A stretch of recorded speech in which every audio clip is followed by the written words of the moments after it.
welcome back one and all to EMEA Masters 2023 group stage. I don't know why my brain just absolutely lagged out on summer. I am just Dushy, and I'm joined again by the absolutely fantastic Nativz. We're going to be bringing you the final three games, potentially final three games of the day. There might be some tomfoolery here around there, but Nativz, we're in a group that is honestly being turned on its head right now, but Macko kind of saying, look, we are not only going to quarters, we are going to go as #1 seed to quarters. And maybe the reason that you are getting a little bit confused about, is it 2023 summer? Is it 2023 spring? Because, of course, remembering back to that, Macko got out of that group. First time since I think it was Makers from the PG Nats that make it out of the group stage and into the knockouts beyond that point. Going back to some of the highlights from earlier today, though, because of that, suddenly this group becomes a bit of a dire situation from the two teams on your screen, Nativz and NTZ. Of course, NTZ, after this loss, which happened on your screen right here, knocked them out of EMEA Masters Summer 2023. Nativz are now fighting to keep the group interesting. If they win this, there is hope that they can make it out as second seed. There is hope that they can force maybe a tiebreaker as well, and if that does happen, we'll keep you updated along the day, and it will be played after today's games.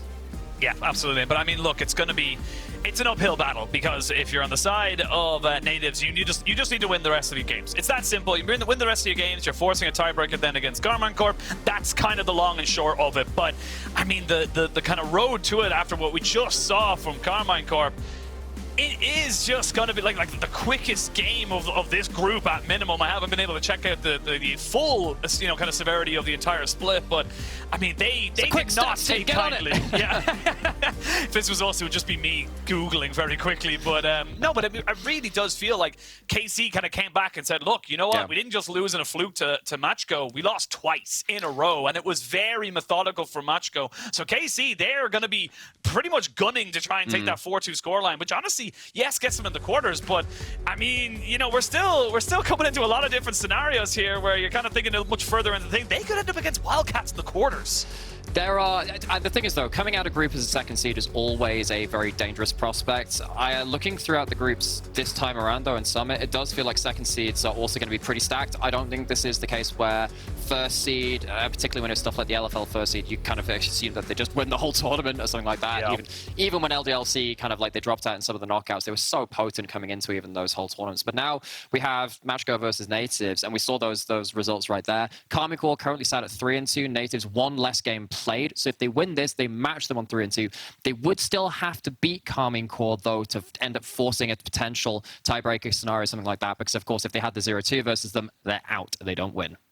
Yeah, absolutely. And look, we can talk about all those different scenarios and setups a little bit later on. We got to talk about the match at hand right now. And if you're Macko, you're looking to solidify yourself as a threat. You're looking to kind of put down a very big stamp right now to the rest of the ERLs here, the EMEA Masters, and say, look, the PG Nats are here to play, and we're here to take some serious scalps. They, it starts right here. Get yourself up to 5-0, potentially a 6-0.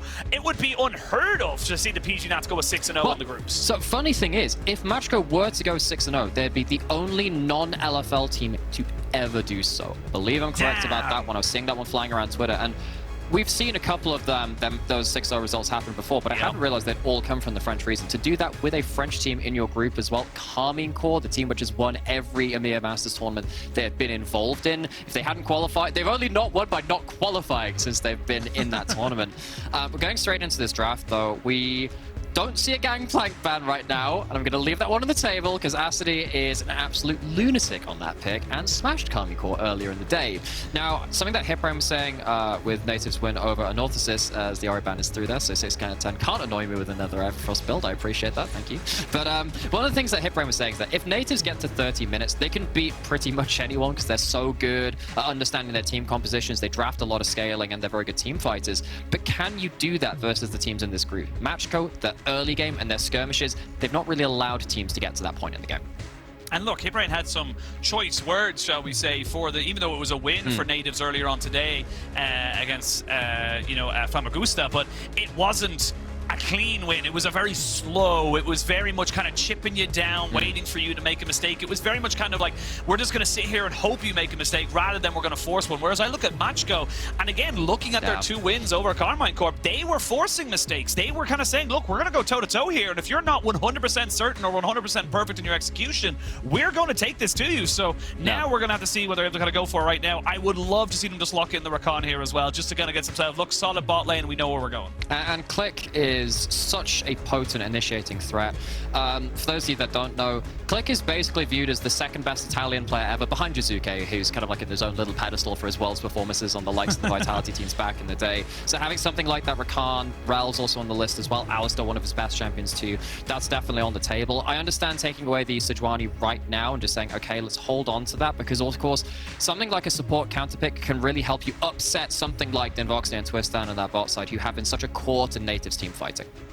Yeah, absolutely. And look, we've seen now what we kind of want to do here. And again, Nativz are fighting for their lives. You need a 3-2 here just to try and force something, to be perfectly honest. There is a world where they go 4 and 2, and they actually end up not having to play a tiebreaker at all. Yeah, so there is always that kind of opportunity cost. You're hoping for some help from a certain Greek team in the group, but yes. Well, the funny thing is that the last game for them is against Carmine Corp, and that's Carmine Corp's last game. So it actually... that's true. That's true, actually, so the way things go, it's a win here could mean that you end up with no real kind of setup. It would actually mean that you could end up, if you lose this, you're not completely out on the side of Nativz, but it would mean you have to force a tiebreaker. Back to this draft, though, before we get into the eventualities of later, which it turns out we're going to have to keep up with a lot of them today, just in the hope that we get some real spice out of it. Long-range backline from the side of Nativz.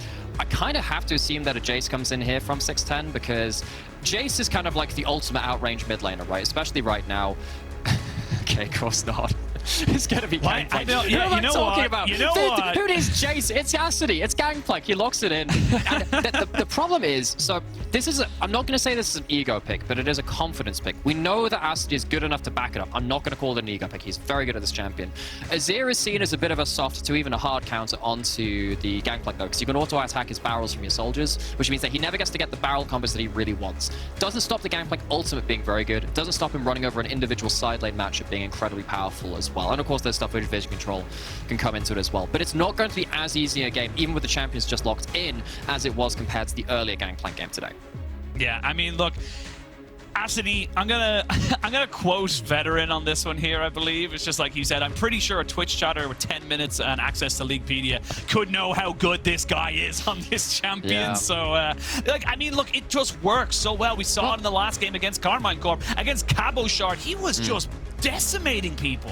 I remember back in Season 5. You remember the Runeglaive patch? Do you remember that monstrosity? Cabochard was the player in EU LCS at the time who was playing AP Gangplank top. Anyway, that was a completely different thing, so it's kind of cool to see people play the Gangplank. On a tangent, moving back on. Cassidy, speaking of his Gangplank performance in his career as well, he has had multiple MVPs on this Macko roster by being such a Gangplank force. Even when Gangplank was out of meta, he'd end up finding ways to slot it into rosters. Of course, FLICKR walked away with a couple of MVPs in his time as well. Although currently, the current PG Nats MVP is actually the support of Desire. It's Nash instead of anyone on Macko, which is crazy to think about. But Nachko, so many of these names found so much success there, but they haven't translated that through to EMEA massive success quite to the level they would have wanted. They've found themselves out of group in spring. They found themselves out of the group again. Now with 610 on a potent engaged threat, you can see what Macko are building here now. Sejuani ult, hammer someone on the front line. Gangplank ult, in the same way that a Rumble Equalizer does so much damage, you pin people inside it. That with the Sejuani ult really helps. Nico ult keeps hammering down the tempo as well. Lots of engage. It allows Macko to play this fast skirmish style League of Legends, which we know they're so potent at. And the thing is that when you look at things like the feathers being put down onto the floor, the pop blossom, the cannon barrage, all of these AoEs that you now have to look around and kind of go, well, am I in this position? Am I away from this position? Even to an extent, the Glacial Prison, having that little AoE slow is significant enough to kind of go, right, how is this Jinx going to function? Like, how is this Jinx going to be able to get it? Because again, look, I have no problem with the Azir. The Azir can dash his way out, flash away, he's fine.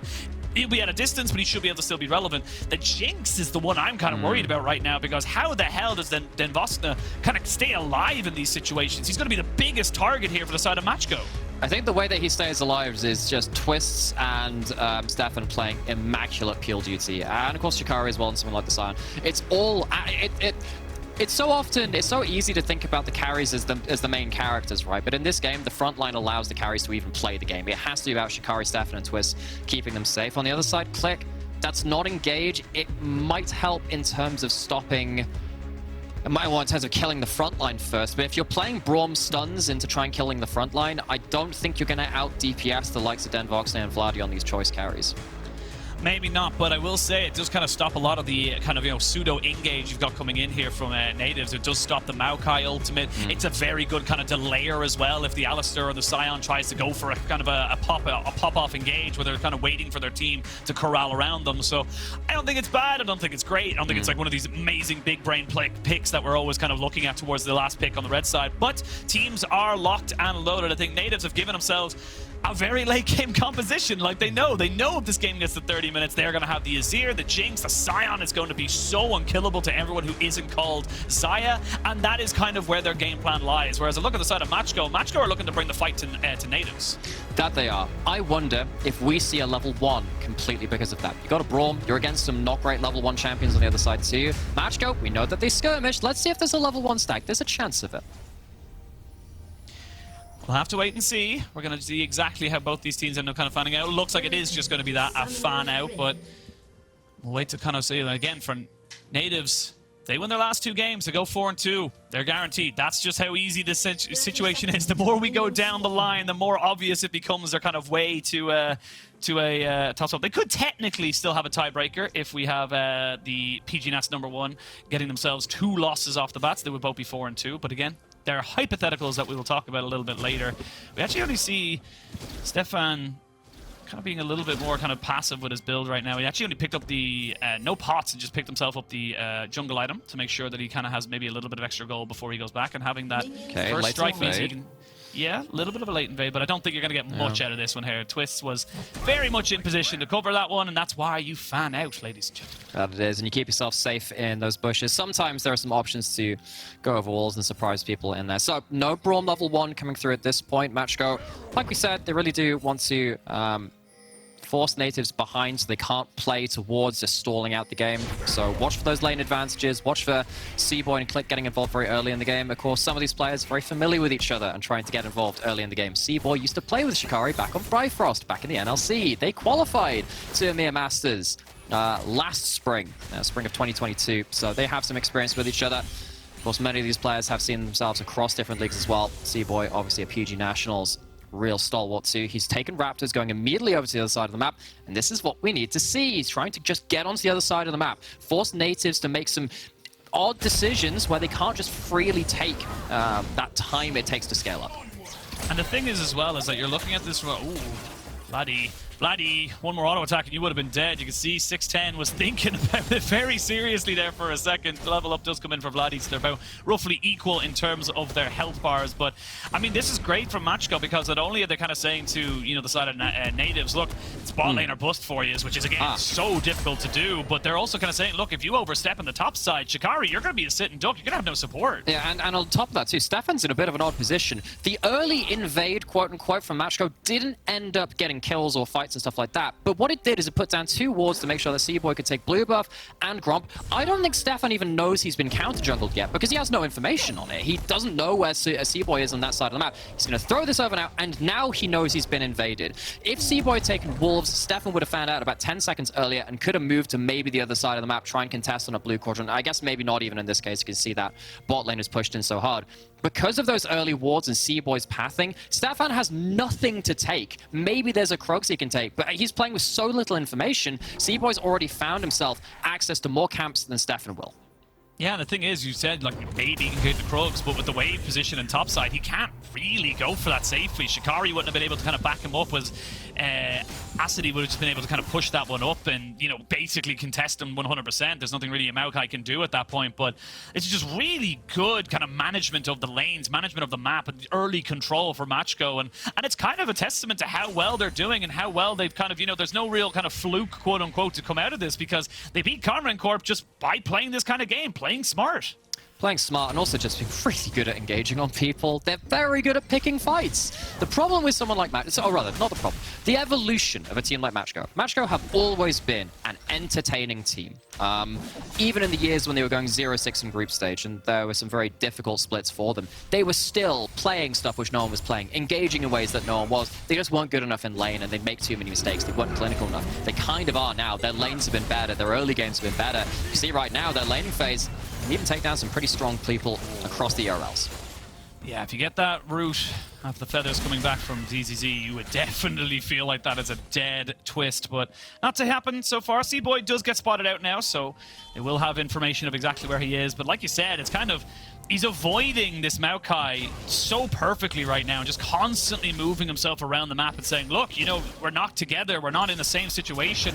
I'm just going to scale up really, really nicely right now, and there's nothing you can really do about it. And also the communication between C-Boy and his lanes have been very, very powerful as well, right? Because as soon as Acid is onto his wave crash, C-Boy's taking the Crux, so he could respond if there was anything to be there. There was unlikely to be real threat anyway. If the Scion on a Maokai really can't do that much to the Gangplank, and partly why it could scale up into a real problem itself this game from the side of Macko.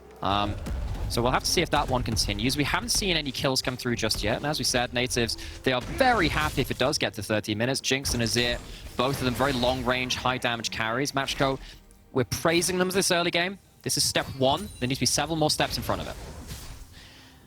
No. Ooh, I like the idea there from 610, kind of getting a little bit of a sneaky one there. Vladdy, though, very wise to the tricks, and no flashes on either of the mid laners. Could see another repeat gank, and I will say that 610, even with the Nico clone, can find it a little bit trickier to get away from those ganks, especially with a Maokai just point and click CCing on top of him.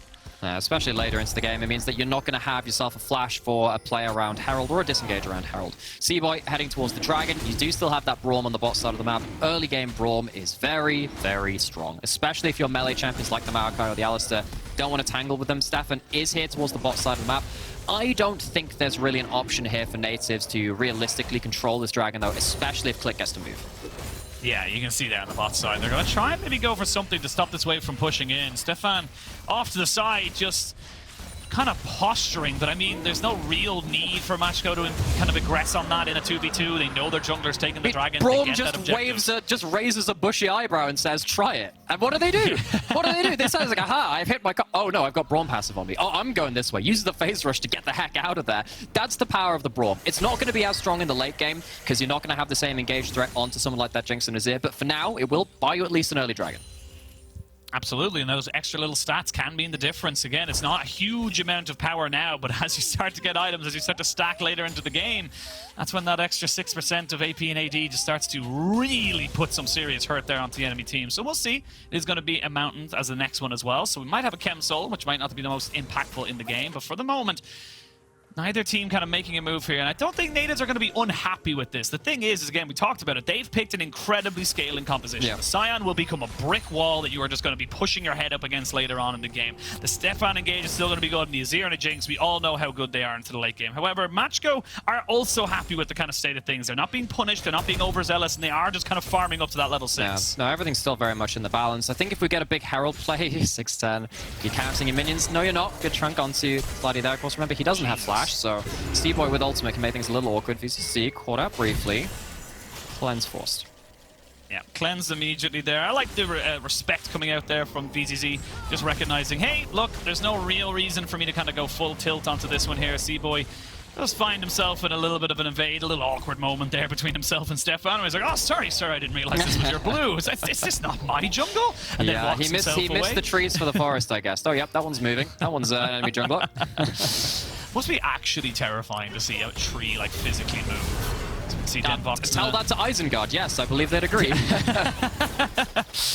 But Denvoska does lose his ghost on the bot side just to make sure he couldn't get any more concussive blows. And while this bot lane kind of having a 2v2 of their own, you can see C-Boy trying to just posture around this Rift Herald for the moment. Cannot be slowed with that passive. I mean, the thing is, Macko would really like to take this Herald. They do have some good ultimates to throw at this, but you can't afford to lose a fight here. That's the thing, right? Giving up the Herald, it feels really bad, because that could have been your injection of cash. Is he trying to steal? He's really going for this. He's going to go for it. It's sitting on 10 health, and he finally gets it. He will not be able to pick it up. Never mind, I lie. He will pick it up. but he will end up giving up his life for it. Can you get the invade or the engage on afterwards? That is the question. Laddie is so low. Acidy in a lot of trouble as well as he tries to come in onto this one here. The root comes in. VZZ just flashes himself away. It's a fight on two fronts, but it's Nativz who are losing on top of this one completely. Acidy going to try and move forward onto this one here, but the Grom finishes off the job. Secret sixth man. He's cancelled it as well. It's a double kill. The supportable combat is huge, and Macko blow up the rift and get themselves all the advantage. And in the bot lane, their ADC didn't even die. VZZ lives, and the top side goes the party. Bring out your cocktails. It is absolute vacation mode. It's chilling up towards this top side, and a lot of that gold goes towards one of these great scaling carries on the side of Macko. This big gangplank that we saw earlier in the day, the one which we said probably might be banned even, gets through draft again and impacts the game very early on. This started as a Nativz favored map state. You have great ultimates and a great way to disengage C-Boy from this, but I don't know what happens here. I think there's just a little too much AoE which just kind of taps down that Herald, and that means that C-Boy can get the steal. So you walk away, yes, getting that first blood, getting the kill, and yes, that's gold onto the Jinx, who gets it with the cross map. You lose the Herald, you lose 3 kills afterwards. This is pretty disastrous if you understand that the whole point of this game and these compositions interacting is Macko need to be ahead. Well, they're ahead now. Yeah, they are very much so. And I love the fact that C-Boy felt so confident going for that. The reason why he felt so confident going for that as well was because he had his level 2 smite. There was only, at the time, a 600 damage smite coming out from Stefan. So he had 300 damage. Giga Chad flash cancel on the shifting sands from Bloody there. I actually didn't realize that. I thought it was a flash for an auto and there was a weird cancel on the Azir. Actually gets in front of the dash out, gets the kill afterwards, funds him towards that Essence 3 even now. Macko, this is a very big step for them. Huge step there now to get them up to 5-0. So crazy to think that Macko have kind of come in so confident as well. Again, like a lot of people would say, oh, best of ones, you know, they've done this, they've done that. And sure, in a best of one, it's very much kind of a storm in a teacup, but it is kind of, you know, just consistently getting these wins, looking to go 6-0. It does everything except, you know, it's just dominant. That's just how it is. There's no way, there's no other way to put it. And, no, we have the NLC champions here in Nativz versus, and of course, one of our ex-NLC contenders, C-Boy. He found himself in finals before that point as well, and they've had themselves some very strong splits. He had some awkward moments before, but how well is he doing here? Let's see how well he can do. They're going to try and throw everything here at VZZ, who's just kiting them back so beautifully. Click not quite going down either, as these supports are throwing everything as much as they possibly can at them. TP comes in. That's Vladdy now joining the fight, but I mean, he loses that summoner, doesn't really gain anything from it. He doesn't really think he can make a play off of this. And they're going to have to back away as well. That's Dragon. You got to feel like they're going over to Macko. I think with the HP down on Twist and the ultimate down from that Alistar too, you don't have the front line. At this point in the game, the Braum is doing just a little bit more than the Alistar, especially when they get to be defensive. That won't happen at 2 items. We're not nearly at that point just yet. So you're absolutely right. There's going to be Dragon over to the side of Macko. That maybe unlocks a soul win condition for them. We are waiting to see what flavor of soul it's going to be. It is a Hextech, so they have high rolled. Ain't that impressive for them. Suddenly, Nativz, that whole stalling objective for themselves, takes another blow. Yeah, we are going to see now Shelly get dropped down into the mid lane here just to try and do a little bit of damage. Twist not quite in the position to punt her away, so he's going to be able to pick up the 2 plates and back himself away. That does go all the way over to C-Boy, but I think he does deserve it. He does deserve it, don't get me wrong, and importantly, this is the first Herald. Now, if Macko gets second Herald, there's enough damage done to that mid lane outer turret to just completely wipe out that mid lane outer turret. So when you're playing around the Jinx and Azir, you can't just safely wave clear in mid lane. So Macko, they know they're not going to get full gold from it, but strategically later into the game, still worth. While this is all happening, again, it was a 4v4 on the bot side, but Acidy has just been kind of farming up a storm right now. It's only about 10 CS or so ahead, but he's still a gangplank, so he still gets an unholy amount of gold from his passive on his Q, so definitely going to be feeling a little bit better about this one here. And this is the thing, this is what makes the Gangplank so scary, is that if you focus him, you know, you're putting a lot of resources in the top side in a meta that's really not designed to kind of help him out or to kind of, you know, carry from that role, especially with a Scion in that lane. If you don't focus him, then you're kind of just leaving yourself in a lurch where you're kind of going, well, we haven't really focused him and now he's got 2 items and we don't really know what to do. It does feel like Nativz draft is, look, we'll just close our eyes until 30 minutes and hope we're still alive. And in fairness... They're almost halfway there. They're almost halfway there. Not sure if they'll be living on a prayer, though. We'll see if they've still got any life left in them. But still, Denvoxnet still ahead. That Jinx, we know what he can do on that champion. He has been such an immaculate carry from the NLC even despite its downgrade to unaccredited ERL. Much like the PG Nats, these two regions are now on a similar level of resources and finances. Dan Voxner has been such a stalwart for this region. He's won on Dusty, he's won on Nativz. Multiple teams now across multiple splits. He really needs to stand up now and keep himself safe in terms of positioning versus the rampant Macko team. That's the thing, this Jinx can become an issue. Gonna force Shikari to ult in top of him. Will not get hit by those barrels. Should just take a couple more crits even. I love that Acidy's going for the full crit build right now and saying, look, there's no real fights happening in the next few minutes. It's cold out, surprisingly. Yeah. I know it's summer, it's cold out, he just needs more cloaks. Those are cloaks of agility, I'm sure they help. If it's two cloaks, is it just basically blankets at that point? Yeah, he's actually got he has a cozy fort right now. He's built himself a pillow fort. Everyone bring your hot chocolate and go settle down in top lane. Yeah, I mean, that's just kind of how it is, with Shirley now spawning onto the Rift in a couple more seconds. Shikari doesn't have an ultimate here. Has taken a fair bit of damage as well on the backside of this trade, so it looks like we're just going to see the bot lane of Macko going back up to try and cover this. They might see a TP on the bot side. Actually, no, it's just going to be the cannon barrage. It's going to be, they don't even have a TP, so they're not going to lose the tower just yet. But they are going to be able to kind of, you know, just get that on the next one. Oh, sometimes you lose the cannon and you feel really bad about it with the Gangplank ult, but getting the entire wave, that's nice. You can't afford to lose someone on this cross map. That would be really awkward. 610 doesn't see Twist yet. They have the Alistair ult. They can dive this, but Braum is close enough that Nativz are not going to go towards it, which means that Nativz are left with a really awkward situation where they've given up that Herald, which he said can be really dangerous, maybe confirming that top lane turret. I don't think they need to put this in top lane either. No. I think they can just sit here, lose this wave to tower, and see what can they save that and say, well, your mid lane turret still half HP. You have to defend that with multiple members now. Macko, they have a chokehold over the next few minutes. Nativz needs to be very careful that they don't give up too much. And the thing is, a minute and a half, we're going to be looking at a soul point at about 17 minutes. That is crazy early into the game. It means that 22 and a half, 23 minutes is going to be a Hex Soul available for the side of Macko if they are able to secure that Dragon. So right now, again, look, we've talked about it multiple times that you are looking for the late game here for Nativz, but you're just not quite going to be able to get there. Yes, you can do well in the late game, but you got to get there. That you do, and you get local gold from even killing the second Herald now. It's one of the incentives they put towards it, because it's like, oh, we can't kill plates. Well, get some golden pocket anyway. Macko, I mean, this brings us back to this topic again, right? Are Macko a fluke team in best of ones, or are they just good? They're just good, folks. They're actually very intelligent about the way that they're playing the game. They have always been an intelligent team. They've always been an entertaining team. They just didn't quite have the clinicalness in previous years. This year, though, has felt like the year of the PG Nationals against all odds. What an exciting story it is. Let's see if they can finish off this run, though. This game, they've got a little more to be done.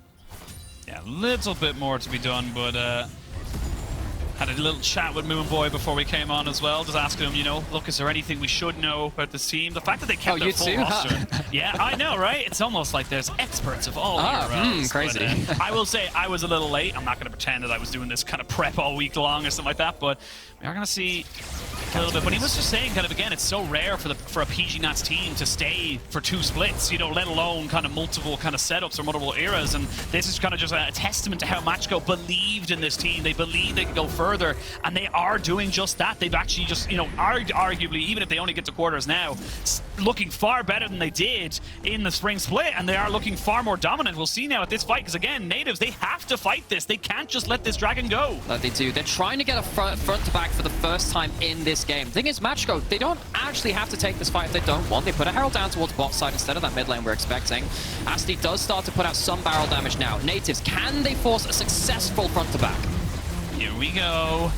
5,000 HP, there's going to be the ultimate used, but it doesn't land on the C-Boy, which means he might still be able to go in and steal this one away. 2,000 HP, it's going to be a full 50-50. It goes over to the side of Nativz. Now they need to look for the fight. The Cannon Barrage makes this very difficult, but 3-man Pop Blossom onto the carries makes sure that Nativz have no way in hell of taking this fight. They are lucky that it's 18 minutes into the game, because that could have been a Baron, but they do get their prize of the Dragon.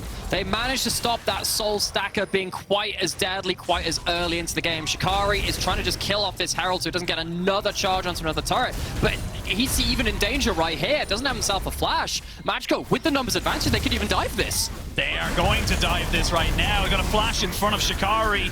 He will take a second death of the game, but I mean, what's Stefan supposed to do? Finally, Vladdy kind of making his presence known, but I mean, this is kind of the issue with the Azir. We will see an ultimate come in, do a fair bit of AoE damage from the Super Mega Jet Rocket, but again, the Azir is great, but you have to play so far back that if you're not able to sit your feet down to be, kind of pumping out damage, then you're going to be losing across the map, which they are. And look what Macko have done since that Dragon as well. They have that Herald on the bot side, which they join up with for a dive because Shikari knows the threat of that Herald slamming into that inner turret, and then they go into mid lane to take that as well. The way they won this fight, they have so much more gold at this point in time, and we haven't reached the point where someone like the Braum or the Nico gets blown up with a couple of autos so they can't find their value in these team fights. 610 takes half of his HP. Maybe it would have been all of it if it was 3 items this game. We're not there yet. It's not late enough that Nativz have come online. Macko are just fighting in the point of their power.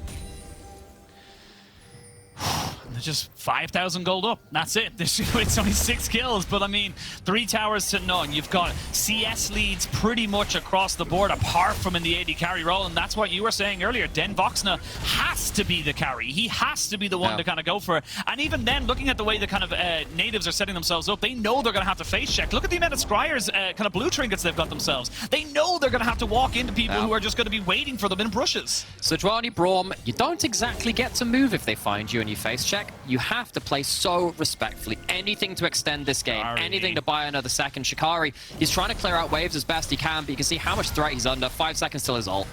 Yeah, he's not going to be able to use it just yet. They will try and put down the Alistar, and Vladdy is here as well. They're putting in a lot of effort to try and kill him off, but look, there's no damage right now without the Jinx. Finally, they get a Shurina Shuffle, and there we go. They get themselves a shutdown onto the Braum, but now VZZ is just pumping in work right now. Step on the next target. Den Voxna gets basically deleted by a parlay, and that's a double kill going over to VZZ. That was a 4v5, and it looks like Macko were going to turn it around. Ends up being a 2 for 2. Oh, it's close given how well Shikari managed to buy time there, though. No ult, no flash, but uses his HP bar and gets some good CC to take down at least Click at the front line, so they can't just play defensive for the whole of that fight. Macko, they are very lucky, Nativz, that they didn't lose that fight harder, though, especially once VZZ and Acidy started putting in damage, because Baron would have been taken after this. You can see what we talk about in terms of Shikari buying time, though. It's hard to place the Sion into the Braum once you have that passive stock on you. You just get pinned in place and gunned down, but has enough HP to get the combo to finally get their carries doing damage. And the resets almost spell the tail of this team fight. Then a 1 step 2 forward, Jinx goes down. This is starting to become harder and harder. I will say that getting those couple of kills is good. You now got the Gale Force alongside the Kraken here for Den Voxna and level 11, so he is scaling up. He is looking very solid. But it is starting to get harder and harder to see how you kind of... Again, he's going to have to walk forward to do damage, and Acidy, he's got it in the Navori Quick Blades already, and now Nativz, they're saying, look, we're going to go for this because there's no Cannon Barrage and there's no TP. This is them saying we need to get this now. This is the moment. Twist needs to play blocker. He has ult in 2 seconds. He can be a front line. They might have just got this. Can't get in over the wall. He's not able to get there, and there is a Baron stolen away. Perfectly done there by Nativz, and now they need to try and make something else happen. Can they get away from this fight? They need to lose as little members as they possibly can. Seaboy is very tanky, but Den Voxna has put himself in a great position to be able to kite backwards. They can't really fully commit to this one here. They're going to flash in. 3-man pop blossom, but it's on the tanky members. Immediately Click tries to go forward, and then 610 has gone down. You get the Jinx excited, and Den Voxna is doing a fantastic job of just kiting this one out. Vladdy almost gets taken down, but not quite. And that is a great turnaround, a 1-for-1 and the Baron. Nativz have got themselves a delay tactic. That they have. They get themselves a Baron. And yes, they're still behind in gold, but everything they're fighting for is another minute, another second of time to start scaling up to get these carries online. And you can see that Macko, when they were caught flat-footed on the map, they can't force fights as easily as if they'd had something like the Alistar themselves from that support role, like something like a Rel. This Braum was great in the early game, but you can see why they need to stay ahead of the game. It's not as cut and clean as Nativ's comp late game.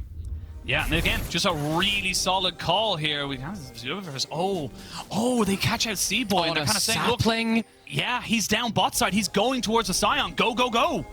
That is a very unfortunate event. And you can see as soon as he's spotted, he runs straight towards top side again, but without the teleport or the cannon barrage very early into this fight, it only comes up pretty much right now.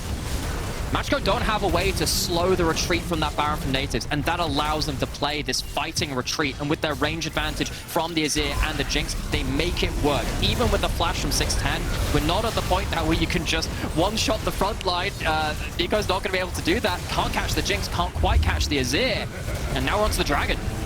They're onto the Dragon. Seaboy off to the back now. They know exactly where he is. They're going to use Nature's Grasp to try and stop the rest of Macko from kind of coming up on top of him. 610 doesn't have a flash and he gets punted away straight away. They're going to throw out the ultimate. Seaboy lands it right onto Denvoxna, who has to flash away immediately. It's going to be Dragon secured here by Nativz, but now can they get out of the fight? That's the question. Again, if they just lose Twist, that's totally fine. And little by little, bit by bit, it's going to be Nativz getting themselves longer and longer into this game. They are trying to keep this group interesting. They would really love a victory here. If they win against Karmine Core later in the day, then yes, they can force themselves a tiebreaker against them at minimum. But if they win here, they wouldn't even need to play that. Macko, we said that they like to play aggressive, that they're very good at engaging. They're a very creative team, but they've been found a little bit uninspired at points in this game. Less clinical than we've seen, particularly in their victories, say, against a team like Karmine Core as well. They need to keep finding themselves ways to force the fights. Oh, Stefan, that concussive blow is going to come down onto your head like a ton of bricks, and that's going to be the kill and the tower confirmed here. So it's still a 6,000 gold lead. Again, Macko are still ahead. It is Nativz making some great moves to keep themselves in and, you know, kind of relevant in this game. But it's definitely not one to say that they're going to be coming back or in the lead, shall we say. You can really see the mentality of both these teams there in regards to how they're playing these wider map states. Though Acidy, not going to get those barrel combos for free. That's a good Gale Force.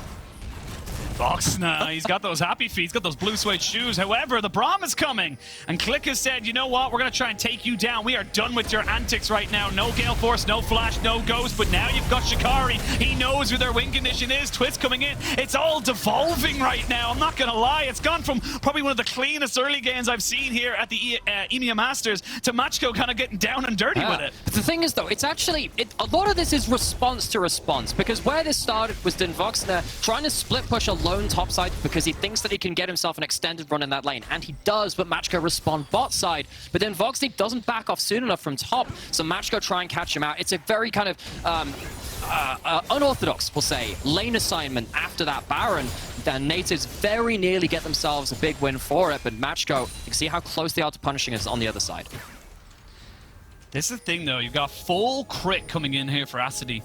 3-0 and 6, doing fantastic. And if a barrel hits, it will probably one-shot the Azir or the Jinx. That's just a fact of life. However, if he gets caught out, he has to flash immediately. But now Vladdy has to do the same in kind. Great ultimate from the Maokai to stop everybody else from Macko coming in and just taking down Vladdy. But that was a bit of a risk, and this is where the game's going right now. We're starting to see one good ultimate here from the side of Nativz on either kind of them onto the carries of Macko. Macko could find themselves in a really poor situation. Acidy was so close to getting the collector cash in at that point. If you bring him below that 10% HP, it could have done towards that. Now Macko grouping up again. They still have Sejuani ultimate. They don't want to throw it at the front line.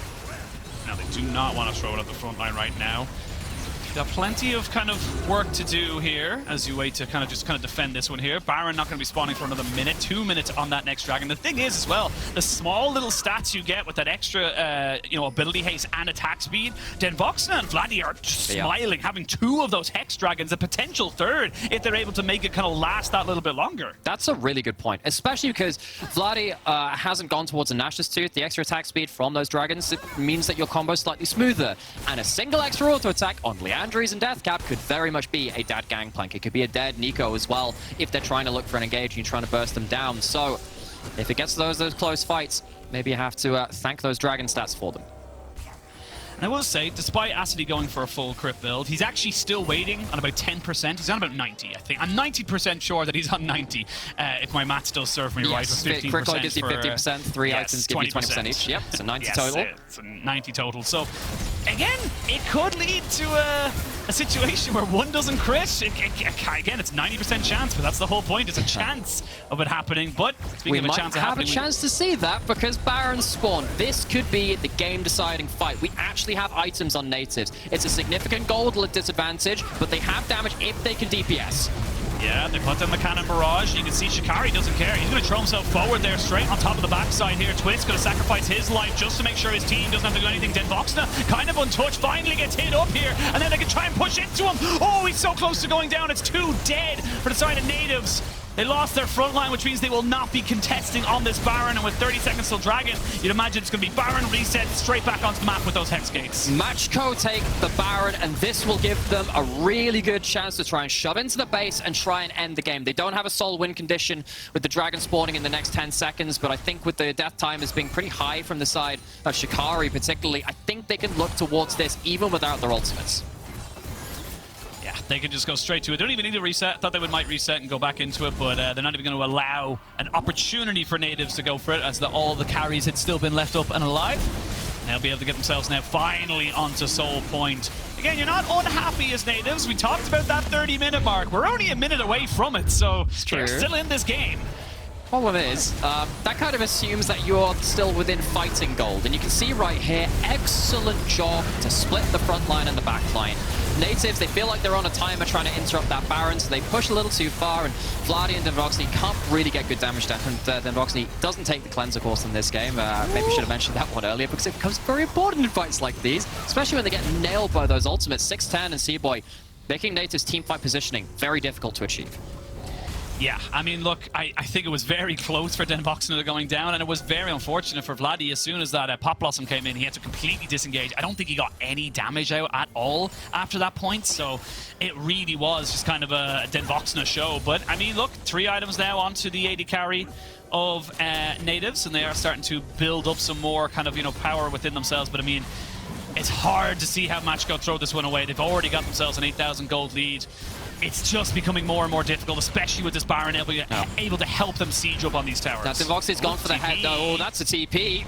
It is. Right between the post goes the Super Mega Inferno Bomb, but we're going to see them now try and make this fight work. 3-man knockup is good. Acid has to flash away because he knows he's going to be the big target. They pop down the ultimate as well, and the Gangplank's just too safe with his flash and his oranges heal BK. They lose 1, they gain nothing, and C-Boy hasn't even joined his team right now. Sorry, never mind, he has joined his team, but 610 hasn't joined his team. He's still pushing mid. That's a Chouadi Nico icon, making things a little bit difficult in that front. The Hurricane from this Jinx is a very important buy. It might delay long enough to stop this push being so clean. Denvoxny, though, sadly not able to clear things out completely. See the danger which Macko still present when they're trying to stand under this turret. The big thing I will say, though, is VZZ is going for a very kind of kill the carries build right now. He's not got a lot of tank shredding, so the Alistar, the Scion, and even the Maokai with the Radiant Virtue aren't going to go down very quickly. You can see him kind of throwing in a couple of feathers, but not quite burning them down. Very rare not to see a Lord Dom's kind of built up at this point of the game. If this game... Oh, that's the engage. Yeah, that is the engage. Vladi looking for a return, though. Will not be able to find it. The Nico is taken out, but can they keep the Jinx alive? That is the question. They will take down the Maokai. C-Boy picks up that kill for himself. Shikari trying to see if he can run away. They have to get the flash out of C-Boy. You can see Denvoxny. He's going to run out of rockets because he's got no mana. He can't keep the range going. They're looking for more. VZZ feels confident to go in and take the kill out of Shikari. And Macko, they're slowly but surely whittling down Nativz. You got no mana, DV. You got no mana. He has items. He can carry this fight if he DPSs for long enough. But his mana bar just won't let him. He's so close to being able to get a reset and make a real mess of a lot of these fights, but it's just not close enough from Nativz. Doesn't have himself a Lord Dominates regards to kill someone like C-Boy or Click on the front line. You understand the items that he's got. There aren't too many tanks to deal with on the other side. Denvoxny, it feels so close for him. We're so close to that Nativz late-game team fighting scenario, that dream of theirs, which they've had so many times throughout this split. Now it's again 12,000 gold lead or just underneath it. Nativz are very much on the back foot, but it's definitely not out of the possibility. Denvoxny is doing a hell of a job right now to try and make this game as interesting as possible. Let's have a look at this one here, because again, like I said, it takes a long time to burn through these tanks here for Macko. Does. You can see why Nativz are committed to wave clearing here. They think, okay, late game Jinx damage with a Hurricane. You can even clear out the Baron buff minions as long as you can keep them away from the tower. That's why things get a little bit tense around here, right? You see that Steph and Shikari, they're trying to maybe pull some of those minions away from the tower, but this time they step a little too far. Denvoxny does manage to at least get the first reset, a little bit of mana from the presence. The Jinx is dead! The president has been killed, assassinated, and that's going to be absolutely all she wrote. There's no way in hell that you can hold back this assault now on the side of Nativz without your Jinx, and I don't even know how it happened, but he just got caught. No flash this time. He has himself a stopwatch, but couldn't use it. Now with 30 seconds down, how bold do Macko feel? They don't have ultimates to go engaging with, but they might just go anyway. Throw out the Macko ultimate. You have to hold here for Nativz. This could be your tournament on the line right now. You're getting so close to that late game scaling. You could almost see the turning point of the game. And it looks like Macko will give them one more shot because they do not want to throw this game just yet. They're going to wait, get all the turrets, get all the inhibitors, and get themselves a Dragon Soul before they really end this game. There is one ward on the bot side of the map, which that Nativz could use. I'm trying to see if one of them is a blue ward. I'm not sure if that's a very important rocket at that point. Macko, you can sense it. They smell the blood in the water. They think this is where the game ends. They can bring themselves again to a clean sheet extension 5-0. Nativz, what have they got left in them? Click needs to reset. He is so squishy right now. Not even just because of his ability or anything like that, but just because he is so low on HP. Now you can see Denvoxna moving up. They're going to throw in Shikari just to try and catch out Click. He'll put him in the back of the pit, but there is the Hex Soul. They're not able to catch out 610, who does get away from Vladdy. Has used the ultimate as well. The Cannon Barrage is separating everybody out. Shikari does eventually not quite go down. He needs one more auto attack. There it is. The tanks have been taken care of. The Soul has been confirmed. And at 22-5, Macko should have enough to be able to confirm this game. They're going to run straight towards the base. There is no front line left from Nativz. Twist is half HP without ultimate. This should just be dive into end. Macko, they smell the victory. You smell it, but they haven't got the minions just yet. And you can see Vladdy TP back because he said, look, if we don't have the minions, they can't end. And we've got a second tower. I can build this. Don't worry about it. They are holding on tooth and nail. They're trying their absolute hardest. They still have stopwatches and everything. They still have the range. Those crits are big, but they're only onto minions. You can see Acidy taking a fair bit of chunk of damage there. 610 needs to be very careful of Denvoxna, who's going to try and move forward on top of this one here. Vladdy gets away from the glacial prison. Nexus is now exposed. 610 gets on top of him, and that is the Jinx dead. Vladdy will not have the chance to be able to cover this. I will say that though, his turret is doing a hell of a lot of work, and they're still keeping this one alive. They give it to Sishwani, the Braum, and the Gangplank, and this game's not over. This could be an ace Chimera, as Nativz are not quite done just yet. Down he goes. You down, and that is Macko having to wait even longer to solidify this win. The blood was in the water, but it wasn't Irish. It was theirs. They don't finish at the Nexus. It is just alive by scraps. No wards left in the base either, and Nativz, it's beyond 30 minutes, baby. They're still in the game. That's Baron. They've got Vladdy on this. They're going to be doing a lot. This game isn't actually over just yet. Look, it's almost dead and buried, but they haven't been able to be felled yet. Wave clearing? Because he's a boss. That's why. He's the only one who can right now, and they are going to be able to confirm this to make sure they get themselves the Baron onto all 5 members. Watch how much turret damage this Azir turret does. So for those of you that don't know, Azir turret now applies spell on hit effects, which means that you get the full AP Leandri's burn. Acidy, I don't think he took like half his health there. Click takes another bit, and no one's focusing the Azir turret while Click dies. I mean, yes, you can still hit the Nexus while the Azir turret is up. It doesn't stop you from killing the Nexus, but I think there was a real miscommunication there in Macko. Now, what should have been the death of this game, find it being extended. And look, I'm getting very hyped right now. I'm getting very excited, shall we say. It is understandable. Macko are still very much looking like they're going to win this game. It's only a matter of time. But my God, there is just going to be something to be said if the Nativz could bring this one back. Come on, the boys. I don't care about bias right now. An Irish team in the EMEA Masters is something I can cheer for. They're finally at the late game. 4 items on your carries. They are legitimate threats. They absolutely are. There's still a stopwatch in the inventory of Denvoxna. He's not been able to use it in the last few fights. That could be the turning point.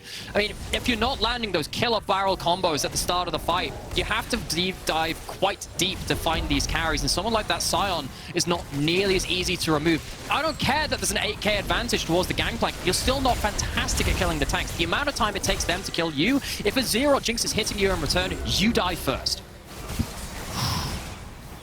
We wait. See how long they can get out of this. Again, 1:30 with the Baron left. They've got Sion pushing back on the bot lane. They have an open Nexus and probably another 3 or so minutes with the inhibitors down, but they're not dead and buried just yet. One good engage, one small mistake, and Macko could find themselves in a very, very sticky situation.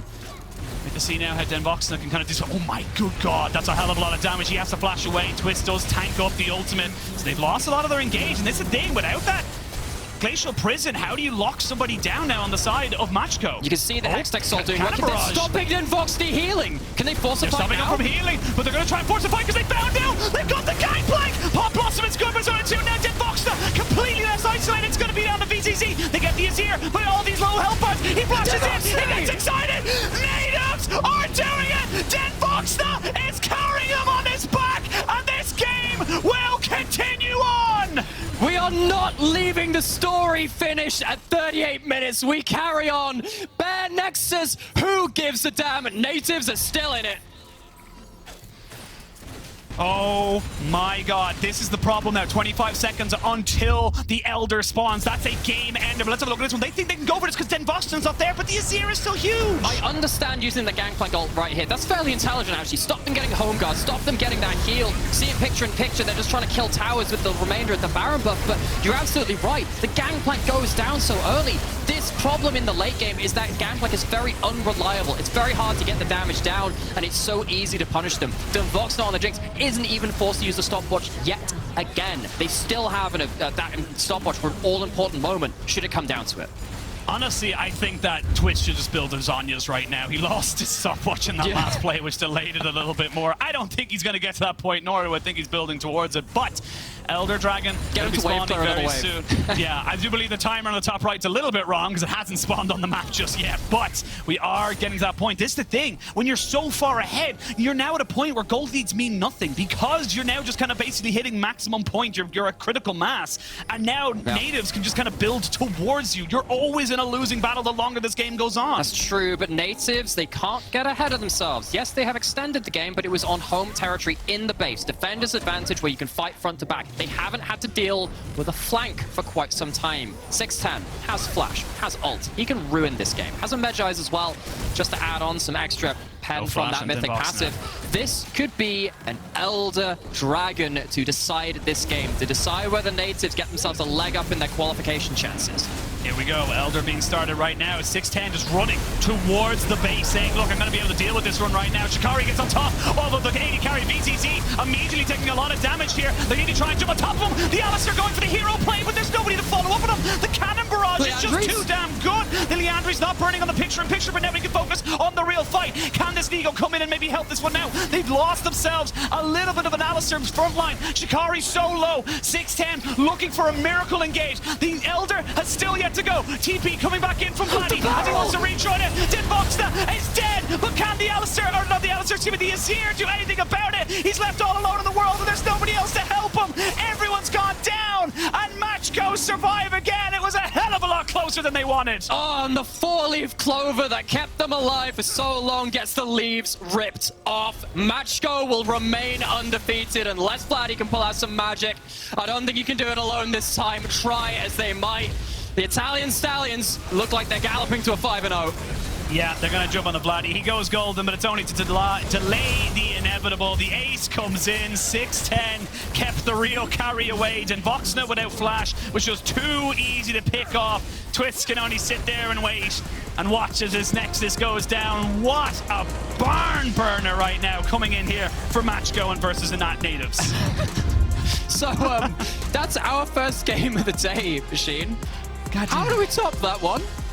I don't know. I don't know. God. I mean, look, for Macko, it was going so well. And it is, again, I love saying this because it does really feel like that sometimes. It was bittersweet that it was, you know, so long into the game there. But Nativz, they kept it going right there. There were so many base defense, and it makes it so hard for them to kind of go for this one here. But look, they're not out just yet. Yes, they are now at a 2-3 scoreline, but they can force themselves into a tiebreaker if they win the next one. But we're going to have a quick chat here with Voxna, who I believe is standing by here for an interview. Voxna, can you hear us? Yes, I can. What's up? Perfect. Great. Look, obviously it's bittersweet. I'm sure there's a lot of adrenaline coming around there in that camp right now. But tell us, like, you know, for those last few fights before you lost, like, you know, what was going through the team's mind? What were the, you know, kind of the calls, if you will, just kind of how crazy it all got? As soon as we did the base defense, pretty much we were like, oh, we can actually win. What? And then we started talking like, okay, how do we actually win the game? Because we knew we could just sit in our base, stall for a long time, and then like maybe we can win the game, you know, like if they troll or something. But like we were like, okay, we actually need to win the game somehow, which means we started talking about, okay, like we need to kill them and we need to be able to run down mid, so we need to fight like for example around the mid wave, so we can maybe end after, or we need to like force fast so we can actually like get a pick and like maybe we can defend the base while doing a neutral or something. That was like kind of the thought processes, and then it was like, okay, who has sums and is there anything we can look to do, because at the end of the day you can sit in this game maybe for 45 minutes, maybe even longer, and then you will still lose because we have no Nexus turrets. So that was kind of the thought process. So, Yeah, Dead sucks. Voxnib, buddy. Now, first off, great to catch up with you since, of course, your dusty days in the NLC as well. It's been great to see you here at EMEA Masters again on another team, a champion of this region on multiple different teams now. But tagging on from that previous answer and from the conversations I've had with you in the past as well, I think it's very clear for anyone that listens to you, you think about the game an awful lot. I think you think about the game in a different way. Where do you get your inspiration for thinking about Pro League of Legends? I think for me it's just watching like, or I guess I don't really have like a preference on which champs I want to play or can play or like whatever it might be, but I just think, okay, this champ, what should it be able to do? I think that's the most like key thing, is like, if you hate it or love the champ, it doesn't matter. It has nothing to do with it. It's just, you look at Renekton, is a hotly debated champion for a long time. It's like, okay, what can it do and what is it able to do for its team or in lane or in draft? And then you, okay, so if I'm ever in a situation where I need this champ, then I could bring it out. And then you look at it like unconventional champs that I know I play. Like I've played Syndra bot lane. It's like, okay, what does this champ do for bot lane? I remember your It allows you Seraphine. to, I've played Seraphine once or twice as well. So it's more about that like sort of thinking is, okay, what if we do this? Okay, what does it allow us to do? Caitlyn, I'm quite famous for. I've played it a lot in my career, and not a lot of other people like pick it as often as I do. Just because it's like, I maybe think a little bit more about, okay, what can this do? Like, does this allow me to scale more or play around bot or like relieve pressure for other lanes or whatever it might be? So I think that's maybe the key thing. Also just playing a bunch of different champions and making sure you just like keep up with the game and play the game and have fun, like I think I would be playing this game if I was playing professional or not. Like I like, thinking about weird strategies or like seeing how I can make a champ work or evolving new stuff, new tech. So that's on an individual level. You've been on a number of rosters in the NLC and across the ERLs as well. You found varying degrees of success. Of course, you found a couple of championships in the NLC as well. What is it about this team, Nativz, and how would you compare it to previous rosters that'll facilitate you and the rest of your team to play that more kind of intelligent style of drafting? What really facilitates you using those picks which you've practiced? I think it's a combination of factors. It's not always like if you should do it or not. It's just having the option. It's like having the multiple options can sometimes be very valuable. So it's like you're not pigeonholed into doing certain things, or like if you figure out a way that works best for you, like you don't have to do that because you have more options in other roles or more options in general in the draft. So I think that is the main thing, more so than like, oh, you do all the different things all the time as on each team. Because for example on Dusty, you saw us playing a lot of Talia, Nautilus, and then we were just playing a hyper carry. We played a lot of Severe, Aphelios, whatever, and we were just like doing that because we could set up, we could have like a decent prior, and we could set up for Linksas on his Talia and hopefully win the game. Where on this team I'm maybe playing a bit more of the hyper carry role, or like the actual like the carry where we have supportive. You're the main character, we get it. Yes. Yeah, main character, or like it can be like we did the other day where it didn't work out against K-Cup with like the Lilia jungle. It's just having the options. I think for us, it's not really, or it has never really been about which champs we want to play. It's just, okay, what do we think gives us the highest chance of success on Nativz? And I am happy about that. I'm really like, shout out to my teammates for like trying to just, okay, what do we think can like work out and what do we think we can win on? We still have one more game against K-Cup, and I believe we can show a lot better showing than we did yesterday, or I guess 2 days ago. So I'm just excited about that. I think we have a good shot at taking them out, and I'll do my best as I always do. I think this game was just not quite enough, sadly. But I think we'll come back stronger. I think we'll cook something up. You always do, and all the time that I've known you, I know you've got something on the stove ready to go. Devoxnate, buddy, it's been great catching up with you. Good luck with your last game against Karmine Corp. Potential of a tiebreaker after that point as well. It would be a bit of a slog for you. Best of luck. Thank you. That's what we're playing for. See you. What a fantastic interview there. Lots he of information always from talks. him there. I love talking to Devox, man. He just talks so much about the game. That's a thinking man's League of Legends player right there. It is. But speaking about the game, let's have a quick recap of what just went down in that 40+ minute banger, barn burner, whatever way you want to put it. Because again, like, we can't overstate this. Like, we have to start the highlights at when people are level 10+, because this is how much happened at that after that point. And there was so much important stuff which happened before this too, because Macko before this clip were very much dominating this game, but of course the tail of the game became about those late game team fights. And you know, we heard about Dunvoxy saying, well, you know, when you get to a certain point, you can stall, but you actually have to win the game. And that's what when the mentality started shifting after, of course, the base defense which came after this point. And of course, Macko walk away with that victory. And the reason we're not speaking to one of them after the game is because they have to play a game immediately after this crazy game. They have to play against the Nativz for their last game of this group. They secured themselves that group exit, of course, and now they will secure themselves first place even beyond that point. But you know, I don't envy either of these these teams rather recovering from that and going on to play their last games of the day. Yeah, look, they've got a little bit of break right now. They do not play Karmine Corp until the last game of the potential last game of the day. So they've got a bit of time to build themselves up and kind of figure out what went. Because again, like we said, this game, I feel like he hit the nail on the head. He's just like, look, it doesn't matter how many fights you win, how well you play. If you don't have Nexus turrets, you're just at like an 80-20 disadvantage so often because you just can't defend that often. You just have to hope and pray that you can win off of one fight at a time.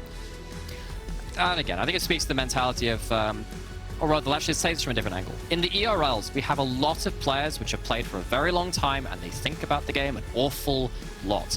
It's not actually good enough to succeed, to be just good at League of Legends to succeed at in tournaments like EMEA Masters. You have to have that veterancy. You have to have the ability to adapt. You have to have the ability to walk away from awkward early games where you've messed up and to have thoughts like that. And Macko in the same way, right? They weren't the most clinical this game. They showed exactly the same skill set to say, okay, so we failed at ending this base defense. What we could do after this? They split the map. They made sure the Azir wasn't at the fight. Yes, they traded most of 610's health bar for it, but it ended up being worth it. When it really strikes me again when we get into these late game scenarios, how long these players have been around and how many times they've run these scenarios in their heads.